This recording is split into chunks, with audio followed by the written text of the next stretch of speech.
읽을 말씀은 사사기 21장 25절 말씀입니다. 사사기 21장 25절 말씀 한 절 말씀이라서요. 우리 함께 한 목소리로 말씀 한 목소리로 읽도록 하겠습니다. 그때에 이스라엘의 왕이 없으므로 사람이 각기 자기의 소견에 옳은 대로 행하였더라. 아멘. 여러분, 우리는 역사상 가장 자유로운 시대를 살고 있다고 하더라도 틀린 말이 아닐 겁니다. 현대 시대를 관통하고 있는 컨셉은 무엇일까? 특별히 한국에서 요즘에 많이 듣는 찬양이나 노래들 들어보면 되게 너 힘들었지, 상처받았지, 다 위로받을 거다라는 그런 가사의 찬양이 되게 큰 인기를 끌고 있는 것 같아요. 그래서 그런 것을 보면 우리가 살아가는 이 시대를 관통하는 한 가지 단어는 또 미국도 그렇고 전 세계적으로 위로라는 컨셉인 것 같습니다. 물론 너무 소중한 단어죠. 하나님께서 우리의 상처를 비준비하시네라는 찬양, 또 시편에 나오는 말씀처럼 우리 상처를 싸매실 줄 믿습니다. 그 우리의 상처를 싸매시고 우리의 상처를 회복하시는 그 아름다운 사랑을 고백하는 위로라는 단어는 너무 우리에게 필요한 것 같아요. 그런데 우리가 위로만 너무 강조하다 보면 어떤 일이 발생하게 되느냐, 하나님보다 나를 먼저 두게 되는 경우가 생기는 것 같습니다. 이런 말을 그래서인지 모르겠지만 교회 내에서도 이런 말을 종종 믿는 사람들 안에서도 종종 듣게 되는 것 같습니다. 하나님은 너의 원하시는 대로 해주실 거야, 기도하는 대로 해주실 거야, 그러니까 너가 하는 대로, 하고 싶은 대로 살아도 괜찮아. 아니면 우리 청소년부 학생들에게 이야기해보면요, 이런 얘기 많이 해요. 그거는 당신 생각이고 나는 내 생각이 있습니다. 물론 우리 아이들은 그렇게 말하지 않습니다. 또는 이런 이야기도 합니다. 세상에 정답이 어디 있습니까? 각자 기준이 다를 것뿐이죠. 한편으로는 참 멋있게 들립니다. 이렇게 이야기하면은 이 사람이 뭔가 다 수용할 것 같고, 이 사람의 마음은 저 태평양보다 넓어 보여요. 틀에 갇히지 않고 남 눈치 안 보고 자신의 길을 스스로 선택하며 걸어가는 이 아름다운 세상. 근데 이 시기에 한번 이렇게 진지하게 생각해 보고 싶습니다. 이렇게 자유로운 세대를 살아가는 우리는 정말 더 좋은 삶을 살아가고 있습니까? 기준은 점점 모호해져 갑니다. 절대적인 진리는 없대요. 절대적인 가치도 사라지고요. 각자 좋은 대로 살아가는 지금 이 시대가 정말 좋은 시대라고 말할 수 있겠습니까? 여러분, 우리는 그렇게 절대적인 진리 없이 살아가면 더 건강해지나요? 그렇다고 우리 사회가 더 정의로워지나요? 아니면 우리가 더 진실되어지고 있나요? 생각해 봤는데 제가 내린 정답은 아니요 라는 답이었습니다. 너무나 아이러니하게도요, 이렇게 자유로운 세상 속에서 우리는 너무 자유가 많아서인지 모르겠지만 더 불안하고 더 심하게 분열되고 더 피곤함을 느끼며 살아가고 있는 것 같아요. 왜 그럴까요? 성경에 보니까 창세기 3장에서 인간이 하나님을 떠나기로 결정한 그 순간부터, 인간이 자기 마음대로 하는 그 순간부터 인간에게 무슨 일이 벌어지냐면 사망이 들어오게 되죠. 즉 인간은 하나님을 떠나기로 한 그 순간부터 스스로 무너지더라는 겁니다. 내가 하나님을 떠나서 내가 기준을 세우는 그 순간 나는 이미 망가지기 시작하고 있다는 거예요. 그럼에도 불구하고 우리 세대는 우리에게 이렇게 말합니다. 네가 옳다고 느끼는 그게 옳은 거야. 너가 생각하는 진리를 따라. 성경, 하나님, 그거 그냥 다 종교일 뿐이야. 다 시대마다의 시대 정신이 있고 다 각자의 방식이 있어. 그런데 여러분, 오늘 이 시기에 우리에게 하나님께서 그대로 들려주시는 말씀을 우리가 좀 아까 읽었던 이 사사기 21장 25절의 말씀인 것 같아요. 이 사사기 21장 25절은 사사기를 한 절로 요약하라고 했을 때 요약되는 문장입니다. 사사기에서 반복되어 이스라엘이 우상을 숭배하고 이방민족으로, 하나님은 그것에 분노하셔서 이방민족들로 하여금 그들을 벌하시고, 그랬더니 이스라엘 민족은 회개하고, 그랬더니 하나님은 사사를 보내셔서 그들을 구하시고, 그들은 또다시 죄를 짓고 또 벌받고 또 사사를 통해서 구하시고, 이 무한 패턴이 반복되는 이게요, 사사기를 통해서 하나님께서 왜 인간이 이렇게 자꾸만 죄를 반복하는지에 대한 답을 주시는데 그게 뭐냐? 25절 말씀이에요. 왕의 없으니, 지금 우리말로 하면 현대말로 하면 기준이 없으니 사람들이 다 자기 기준대로 살아가더라는 거예요. 여러분, 그래서 사사기에 어떤 일이 일어나는지 한번 들어보세요. 사사기에 어떤 일이 일어나면요, 형제가 형제를 죽이고 한 지파, 베냐민 지파가 완전히 사라질 뻔하고요, 하나님의 이름이 들리지 않고 결국 이스라엘은 어떻게 되느냐? 영적 혼돈에 빠지게 되었습니다. 사랑하는 여러분, 오늘 이 말씀이요, 약 3,000년에서 4,000년 전 사이에 이루어졌다고 해요. 3,000년 이상이 지난 이 말씀을 왜 읽고 있느냐? 그 이유는요, 지금 3,000년이 지나서 2025년도를 살아가는 우리도 이렇게 똑같이 살아가고 있다는 거예요. 우리의 가정 안에서, 우리의 사회 안에서, 그리고 우리의 교회 안에서요, 우리 믿는 자들도 변함없이, 우리 믿는 자들도 똑같이 마음이 아프지만 하나님의 뜻이 아니라 자기의 뜻을 따라 살아가더라는 겁니다. 부활하신 주님을 부활절 2주 전에 함께 고백했습니다. 부활하신 주님을 믿는다고 고백하면서도요, 우리는 왕이 없어서, 기준이 없어서 살아갔던 사람들처럼 방황하며 살고 있지는 않은지 오늘 이 말씀 앞에서 한번 점검해 보았으면 좋겠습니다. 그래서 여러분께 오늘 말씀에 앞서서 세 가지 질문을 드리고 싶습니다. 첫 번째 질문입니다. 나는 무엇을 기준으로 살아가고 있는가? 첫 번째 질문, 나는 어떤 기준으로 살아가고 있는가? 두 번째입니다. 내가 어떤 기준으로 살아가고 있는가라고 물었을 때 나는 정말 예수님을 왕으로 모시고 살아가고 있는가가 두 번째 질문이에요. 세 번째 질문은, 하나님은 조연으로 밀어둔 채 혹시 내가 왕이 돼서, 내가 주인이 되어 살아가고 있지는 않은가? 이 세 가지 질문을 함께 오늘 이 말씀을 통해 깊게 생각해 보고 싶습니다. 왜냐하면 오늘 이 말씀을 통해서 하나님은 우리에게 동일하게 질문하고 계시고 때문입니다. 너희는 어떤 기준으로 살아가고 있느냐? 너희는 무엇에 따라 살아가고 있느냐? 물으시기 때문입니다. 왜 기준이 중요한가? 첫 번째로요, 그 기준이 중요한 이유는 기준 없는 신앙은, 그러니까 조금 더 말씀드리면 성경적으로 기준이 올바르게 세워지지 않은 신앙은 어떻게 되느냐? 은혜조차 왜곡하게 되기 때문이에요. 사랑하는 성도 여러분, 사사기의 백성들이요, 하나님을 몰랐던 게 아닙니다. 그들은요, 그들의 조상 400년 전에 이집트에서 출국시키신 그 하나님을 알았어요. 그리고 자기네 어머니, 아버지 혹은 할아버지, 할머니 때에 이들을 사사를 통해 구원하셨던 하나님을 알았어요. 하나님의 존재를 부정하지 않았어요. 예배도 드렸어요. 하나님의 이름도 불렀어요. 심지어는 절기도 지켰습니다. 그런데 어떻게 되었느냐? 그들의 삶이 무너졌어요. 하나님은 믿었어요. 그런데 그들의 삶이 무너졌어요. 왜 그랬느냐? 그들의 신앙생활은 성경적인 기준에서 세워지기 않았기 때문입니다.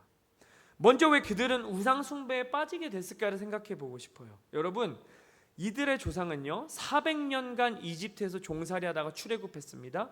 출애굽한 이후에 40년간 광야 생활을 했고요, 마침내 가나안 땅에 들어왔습니다. 가나안 땅에 들어서 뭘 했냐? 정복 전쟁을 했어요. 끊임없는 정복 전쟁을 했습니다. 이 전쟁의 시기도 끝나고 마침내 평화와 같은 시기가 찾아왔어요. 그랬더니 이제 그들의 삶에 눈길이 가기 시작합니다. 우리가 이제 농사를 지어야 되는데, 우리가 지금까지 유목민으로 살아왔는데 이제 농사를 지어야 되는데 어떻게 농사를 짓지? 그래서 가만히 이 당시에 가나안 민족들이 어떻게 살았는지를 쳐다봤습니다. 그랬더니 그들이 풍요의 신이었던 바알과 아세라를 섬기더라는 거예요. 그래서 이들은 생각합니다. 바알과 아세라 신에게도 예배하면, 그들에게도 제사를 지내면 우리도 이들처럼 풍요로워지겠구나. 그래서 하나 둘씩 우상 숭배에 빠지게 됐다고 합니다. 하나님의 은혜는 경험했어요. 하나님의 구원은 경험했다고 생각했을 겁니다. 그래서 정착했어요. 400년간의 종살이를 끝내셨고 40년간 하루도 빠짐없이 이끌어오신 그 하나님의 은혜, 그리고 가나안 땅에서 정복전쟁을 이루면서도 그들을 끊임없이 보여줬던 하나님의 은혜를 경험했습니다. 그 은혜를 통해 정착했어요. 그런데 정작 그 은혜가 그들의 삶의 기준이 되지는 못하였습니다. 조상들의 이야기를 듣고 감동은 했습니다. 그러나 그 감동이 그들의 인생을 이끌어 가지는 못했습니다. 이것을 다시 바꿔 말씀드리면 예배도 드렸고 기도는 했지만 자기 뜻대로 살았다는 거예요. 조금 아까 말씀드렸듯이 사사기에는 이런 사이클이 반복됩니다. 은혜를 받는다, 기준 없이 자기 뜻대로 살아간다, 고통을 당한다, 하나님께 부르짖는다, 하나님이 다시 은혜를 주신다, 또다시 자기 뜻대로 살아갑니다. 여러분, 이 사사기 들으면 답답해요. 왜 이렇게 정신을 못 차릴까? 왜 이렇게 같은 사이클을 반복할까? 근데 여러분, 우리가 한 가지 간과하고 있는 게 있습니다. 이 사이클이 한 번씩 돌아갈 때마다 어떻게 되느냐? 이스라엘 안에는요, 그 타락의 깊이가 점점 더 더해졌다는 거예요. 왜? 하나님의 기준대로 살지 않으니까 그들이 받은 은혜조차도 왜곡하기 시작했습니다. 오늘날 우리 교회 안에도 이런 모습이 있는지 점검해 봐야 합니다. 우리는 예배가 끝나고 이런 말을 해요. 하나님 감사합니다. 너무 큰 은혜를 받았습니다. 주님 말씀을 통해 말씀해 주셔서, 찬양을 통해 말씀해 주셔서, 기도를 통해서 말씀해 주셔서 감사합니다라고 눈물을 흘려요. 찬송을 마치고 말씀을 듣고 기도를 하며 눈물을 흘린 후에 예배 시간에는 마치 하나님께 모든 것을 드릴 수 있을 것 같지만 교회 문을 나갈 때 우리는 어떻습니까? 혹시 우리의 삶은 그대로이지는 않습니까? 하나님 앞에서 눈물은 흘렸지만 우리의 태도도, 우리의 관계도, 또한 우리의 우선순위도 그대로이지는 않습니까? 우리가 은혜 받은 후에 내리는 결정들은 은혜 받기 전에 내렸던 결정들과 비슷하지는 않습니까? 왜 그럴까요? 우리는 감동과 감정에 만족했기 때문입니다. 여러분, 우리 옆 사람에게 이렇게 한번 격려해 볼까요? 옆 사람에게 이렇게 말하겠습니다. 은혜는 끝이 아니라 시작입니다. 다른 분들께 이렇게 고백하겠습니다. 은혜는 끝이 아니라 시작입니다. 여러분, 은혜를 받으면 끝이 아니라 시작이라는 겁니다. 은혜는 회복의 길을 열어주는 문이지, 그 은혜의 자리에 그냥 머물러서 감정적으로 위로만 받고 끝나면 그게 은혜에 충분한 것이 아니라는 거예요. 하나님의 은혜는 우리를 살리십니다. 하나님의 은혜를 통해 우리는 구원받았습니다. 구원받았다면 구원받은 자들처럼 살아가야 된다는 거예요. 그게 무슨 뜻이냐? 그 은혜가 우리의 삶 속에서 드러나야 된다는 겁니다. 예를 들어 보겠습니다. 예배에서 눈물 흘리며 깊은 감동을 받았다면 그 은혜가 우리의 삶 속에서 우리가 하는 결정들, 말, 태도, 우선순위에서 영향을 주어야 된다는 거예요.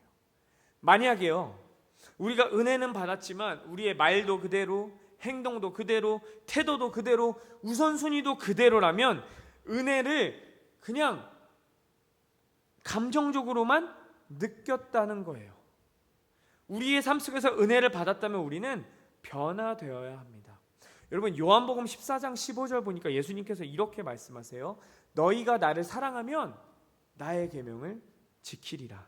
이게 무슨 말씀이냐면요, 예수님이 우리에게 요구하시는 사랑은 뜨거운 감정, 눈물 흘리는 슬픔, 기쁨의 눈물에서 끝나는 게 아니라 사랑은 순종이라는 겁니다. 오늘날 교회가 약해지는 이유는요, 저번에도 말씀드렸지만 교회가 힘을 잃고 사람들이 떠나가는 이유는 교회의 은혜가 부족해서가 아니에요.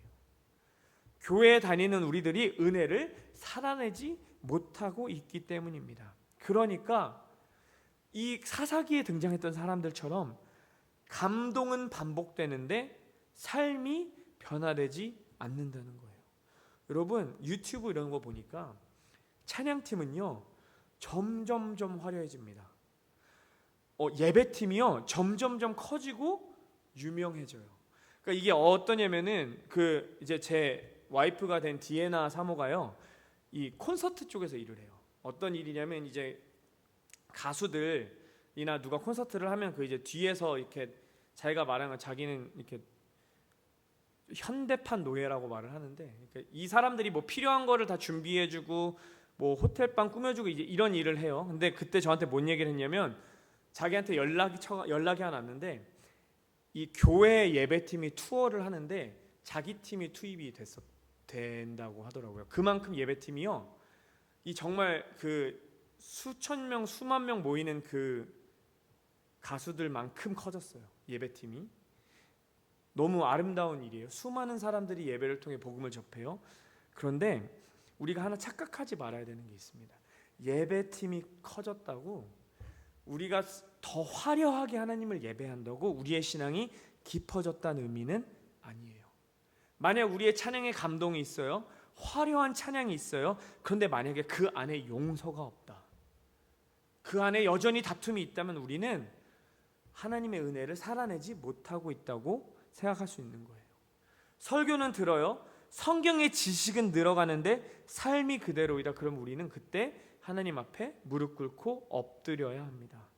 어떻게 해서는 돌파해 보려고 이것저것 다 하는데 자꾸만 내 마음은 말라갑니다. 오늘 이 사사기 말씀을 통해서 주님께서 우리에게 하시는 말씀은 이것이에요.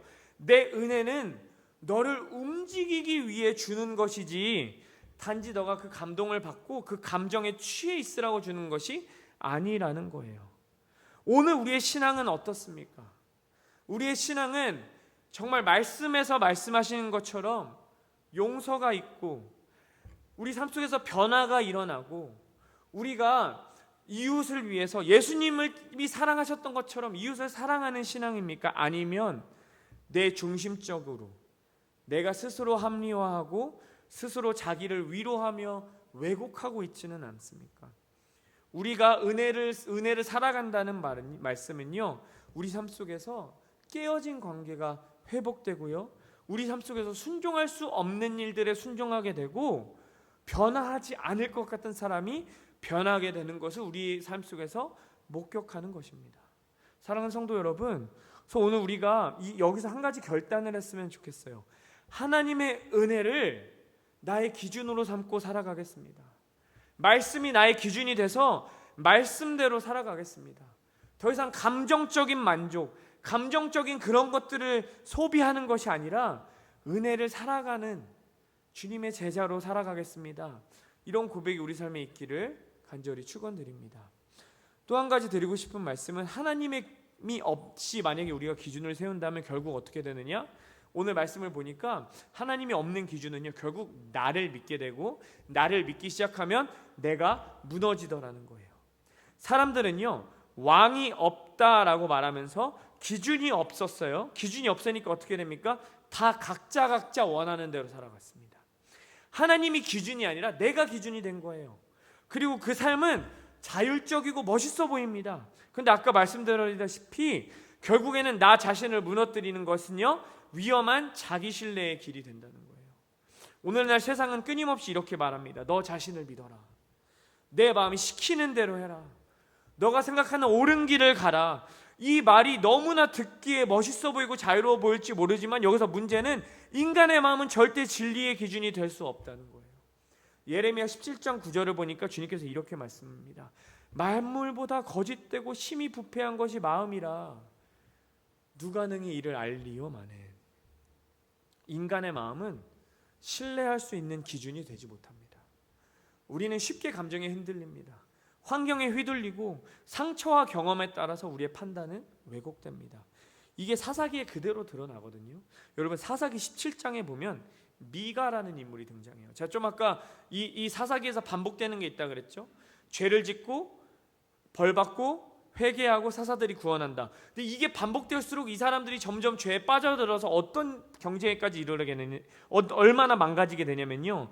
사사기 17장에 미가라는 인물이 등장하는데 이 사람이 뭐 하느냐면 집에 우상을 만듭니다. 그리고 레위인을 자기 집으로 불러서 그를 제사장으로 고용해요. 이 모든 일을 하면서 그가 뭐라고 말하는지 아십니까? 하나님이 내게 복 주실 거예요. 여러분, 한 번, 두 번 했던 타협들이 어떻게 되냐면요, 이 하나 둘씩 괜찮을 거야, 이건 괜찮겠지 했던 이 작은 타협들이 모여서 어떻게 됐느냐, 신앙적인 기준이 완전히 사라져서요, 우상 숭배하는 게 마치 신앙인 것처럼 왜곡될 정도로 무너져 버린 것을 보게 됩니다. 여러분, 이게 더 웃긴 게요, 사사기 18장에 보면 그 뒤를 이어서요 단 지파가 미가의 제사장과 우상을요 어떻게 하느냐, 자기 지파의 유산처럼 가져가면서 자기 뜻대로 신앙을 구성하기 시작합니다. 이스라엘 지파는요, 이 작은 우상숭배, 작은 타협에 자신을 내어놓기 시작했더니 어떻게 되느냐, 이 지파 하나가 무너져 가기 시작합니다. 더한 일이 일어나요. 사사기 19장에서 21절, 베냐민 지파가 도덕적으로 퇴락하게 돼서요, 내전이 일어납니다. 뭐 하는 짓이냐면 자기 형제들끼리 싸우기 시작해요. 그래서 어떻게 되느냐, 베냐민이라는 한 지파가 완전히 사라질 뻔하게 됩니다. 여러분, 이 끔찍한 일들이요, 갑자기 누군가가 정신이 팍 돌아서 일어난 게 아니에요. 갑자기 타락해서 생긴 게 아닙니다. 어느 순간 하나님의 자리에 내가 앉는 게 익숙해지다 보니까, 그 타협이 삶 속에서 반복되다 보니까 결국에 뭐가 옳고 그른 것인지를 잊어버리고, 뭐가 하나님의 뜻이고 뭐가 하나님의 뜻인지는 완전히 잊어버리고 내가 원하는 대로 살아가고, 그 결과 나뿐 아니라 내 주변 사람들까지 다 피해를 보더라는 거예요. 근데 2025년을 살아가는 우리에게도 이런 모습이 똑같이 일어나고 있지는 않나 점검해 보고 싶습니다. 우리 모두는요, 또 수많은 그리스도인들은 하나님보다 자기 자신을 더 신뢰합니다. 말씀은 읽지만 내 직감을 더 신뢰해요. 성령의 감동보다는요, 내 경험을 더 신뢰해요. 공동체에서 일어나는 권면보다는 내 경험, 내 감정, 내 타이틀을 더 신경 씁니다. 하나님의 명령보다는 내 판단을 더 신경 씁니다. 우리 마음속에 혹시 이런 증상이 있다면요, 그것에 대한 진단은 단 한 가지입니다. 나의 삶의 기준이 하나님의 말씀이 아니라 나의 생각과 느낌이 되었다는 겁니다. 여러분, 성경에 보니까 원수를 사랑하라는 말씀이 있어요. 그래서 베드로가 물었더니 예수님께서 이렇게 말씀하십니다. 이런 것이 7번, 그러니까 총 490번을 용서하라고 말씀하세요. 근데 내 감정은 말합니다. 우리 다 알아요. 말씀대로 살아야지, 용서해야지.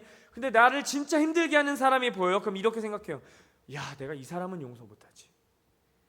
하나님이 내가 이 사람 용서하라고 하는 건 이건 불공평한 거지. 아니면 이렇게 생각해요. 내 마음속에 사랑이 부족해서, 내가 아직 용서할 준비가 안 돼서 용서할 수 없다. 삶의 작은 일들 속에서요, 난 아직 그만큼 성숙하지 못했다. 다른 사람들도 다 타협하는데 내가 이렇게 한 번 타협한다고 이게 문제 되겠어? 나만 유별나게 신앙생활 할 필요 있겠어? 라는 생각들로 어느 순간 우리는 타협하고 있더라는 거예요. 결국 말씀을 어떻게 생각하느냐, 언젠간 어느 경지에 이르면 내가 언젠간 지킬 수 있게 되겠지라는 어떠한 한 가지 이상적인 게 말씀이 되고, 내 감정은 내가 지금 살아가는, 내가 지금 결정하는 내 결정의 기준점이 됩니다. 말씀이 기준이 아니라 내 감정이 기준이 된다는 겁니다. 여러분, 우리가 한번 정직하게 돌아보고 싶어요. 우리는 하나님의 말씀을 기준으로 살아가고 있습니까? 아니면 내 판단, 내 기분, 내 경험이 기준되어 살아가고 있지는 않습니까? 잠언 3장 5절에서 6절을 보니까 이렇게 말씀합니다. 너는 마음을 다하여 여호와를 신뢰하고 내 명철을 의지하지 말라. 너는 범사의 그를 인정하라. 그리하면 내 길을 지도하시리라. 잠언이 이렇게 말씀하는 이유는 분명합니다. 하나님 없는 기준은 나를 반드시 배신합니다. 그 기준은 내 안에서 나오는 것이기 때문이고요, 내 상황이 변하면 나의 기준도 계속 변하기 때문입니다. 하나님은 변함없이 우리를 간절히 기다리고 계세요. 오늘 말씀을 통해서 주님께서 사사를 끊임없이 보내면서 그 이스라엘 백성들에게 주님께서 그들에게 제발이라고 말씀하셨던 게 뭐냐면, 제발 너의 기준으로 사는 것을 멈추고 내가 너에게 준 말씀대로, 기록된 대로 나를 따라올 수는 없겠니라는 거예요.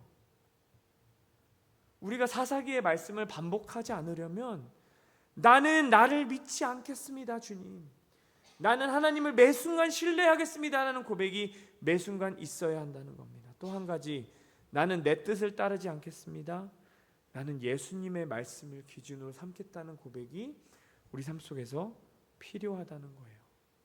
이렇게 하나님의 기준을 회복한 자들에게는 어떤 일이 일어나느냐, 하나님의 기준을 회복한 자들은요, 하나님의 기준을 회복한 자들에게는 이들을 통해서 하나님께서는 세상의 기준을 흔들기 시작하십니다.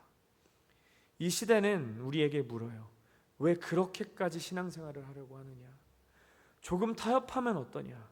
요즘 세상에 성경을 누가 문자대로 지키면서 살아가느냐? 근데 여러분, 이 질문에 진짜로 답할 수 있는 사람이 있습니다. 그게 누구냐면 하나님의 말씀의 기준대로 살아가는 사람입니다. 여러분, 하나님의 기준을 잃은 사람들은 어떻게 되냐면요, 그 사람들은 세상과 섞입니다. 그러나 하나님의 기준을 가진 사람들은 히브리서 11장의 말씀처럼 세상과 반드시 구별됩니다. 그리고 진짜 기준을 가진 사람들은요, 세상과 구별됨을 떠나서 세상이 감당할 수 없어요. 세상의 기준을 흔들기 시작합니다. 사도행전 4장에 보면 베드로와 요한이 하나님의 말씀을 전합니다. 종교 지도자들이 협박해요. 너 다시는 그 이름 전하지 마. 그럼 내가 너 죽일 거야 라고 협박합니다. 그랬더니 베드로와 요한이 이렇게 대답해요. 우리는 우리가 보고 들은 것을 말하지 아니할 수가 없다.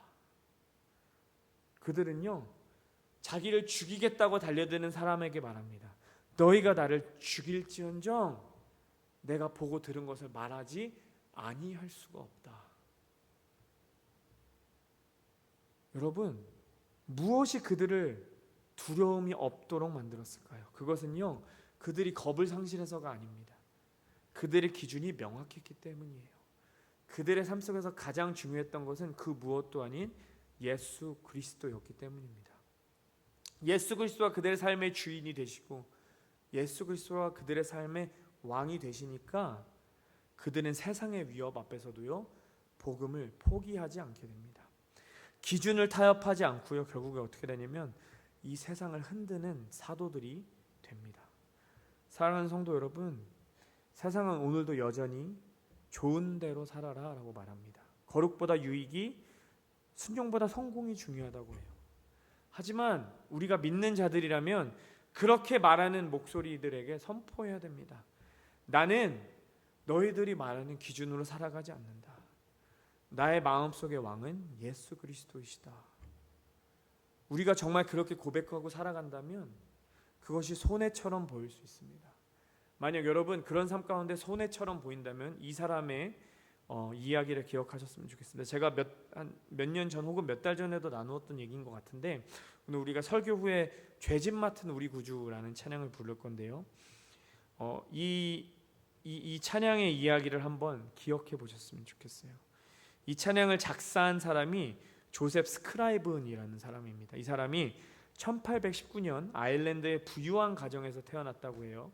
젊은 시절에 똑똑하고 유망한 청년이었습니다. 그 또한 그것뿐만이 아니라 그는 믿음으로서도요, 신실한 믿음을 가졌던 사람이래요.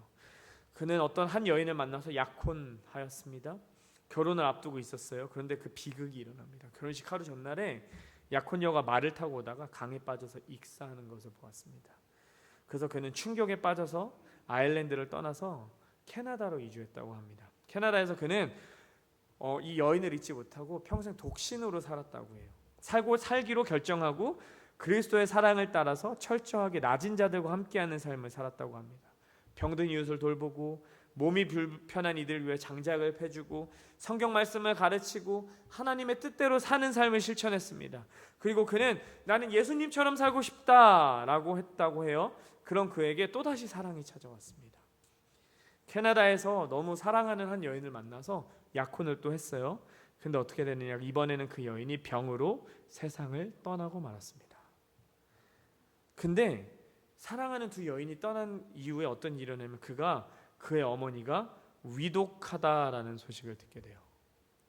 그래서 캐나다로에서 고향으로 돌아가려고 했지만 그게 갈 수가 없는 상황이었대요. 근데 이 모든 아픔을 갖고 이 기도를 적기 시작합니다. 그 기도가 처음으로 적은 시가 바로 이 부분이라고 해요. 제가 읽어드리겠습니다. 근심 걱정 무거운 짐 아니 진자 누군가, 피난처는 우리 예수 주께 기도드리세. 여러분, 세상의 기준으로 보면 이 사람은 철저하게 실패한 사람이에요. 2번의 약혼을 실패했어요. 고향과 가족을 떠났어요. 심지어는 외롭게 병든 어머니를 옆에서 지켜볼 수 없는 상황에 빠진 참 불쌍한 한 남자였습니다. 그런데 여러분, 세상의 기준으로 보았을 때 이 아무것도 아닌 사람이 그의 이 아무것도 아닌 처절한 마음을, 깨어진 마음을 하나님께로 가지고 오니까 그의 삶을 말씀의 기준으로 옮겨가니까 어떻게 되는지 아십니까? 이 찬송은요, 지금까지도 우리에게 불려지고 있습니다. 그의 삶 하나가요, 세상의 슬픔과 아픔 앞에서 말씀이 얼마나 엄청난 위로가 되는지를 이 찬양을 통해 우리에게 증언하게 되었다는 거예요. 지금도 이것처럼 세상을 이 스크라이브처럼요, 세상을 흔들고 있는 자들이 있습니다. 직장에서 정직하게 일하는 그리스도인들도 있고요, 유혹 앞에서 무릎 꿇지 않기로 결단한 우리 청년들도 있습니다. 눈에 띄지 않게 기도하면서 공동체를 세우고 누가 보지는 않지만 주님 앞에 눈물 흘리며 무릎에 제단을 세우는 교인들이 있습니다. 세상에 알아주진 않지만 이 작은 헌신하고 있는 이 엄청난 기도의 탑을 쌓고 있는 이 사람들이 바로 하나님의 기준으로 살아가는 증인들이라는 겁니다. 하나님은 지금도요, 그런 증인들을 찾고 계십니다. 그냥 감동받고 마는 사람, 그런 사람이 아니라 말씀 위에 서서 세상의 한 가운데로 나아가는 사람, 그런 사람을 찾고 계십니다. 세상은요, 더 많은 설교 말씀이 필요한 게 아니라 부활을 살아내고 말씀을 기준 삼은 한 사람을 보고 싶어 한다는 겁니다. 사랑하는 여러분, 우리는 어떠한 기준 위에 서 있습니까? 우리의 삶은 세상과 같습니까? 아니면 다릅니까? 오늘 이 예배 시간을 통하여 우리의 삶의 기준이 말씀으로 돌아가기를 간절히 기도드립니다. 여러분, 우리의 중심은 무엇입니까? 우리가 가장 바라는 것은 편안함입니까? 안정입니까? 세상의 인정입니까? 아니면 예수 그리스도이십니까? 말씀을 듣고 감동받는 건 누구나 할 수 있습니다. 찬양하며 눈물 흘리는 건 누구나 할 수 있습니다. 그러나 말씀 위에 삶을 세우는 것은 용기가 필요합니다. 세상의 질타를 견뎌낼 수 있는 인내가 필요합니다. 다른 삶을 살아갔다는 의지와 믿음의 선택이 있어야 가능합니다. 오늘도 세상은 우리에게 이렇게 속삭여요. 다들 그렇게 살아, 괜찮아. 너 그렇게 살면 손해야. 하나님의 말씀은 교회 안에서나 의미 있지 세상에선 안 통해. 그러나 주님은 그 가운데서 우리를 부르십니다. 기준을 회복하라. 왕을 너의 마음속에 다시 모셔라. 자기의 소견대로 옳은 대로 살지 말고 말씀대로 살아가라. 사랑하는 여러분, 세상을 바꾼 자들은요, 그렇게 대단하게 태어나서 바꾼 게 아닙니다. 작은 순종, 고통 속 기도, 말씀 위에 선 선택 하나하나가 모여서 그들은 세상의 기준을 부실 수 있었습니다. 그래서 누군가 우리의 삶을 보면 이렇게 말할 수 있으면 좋겠습니다.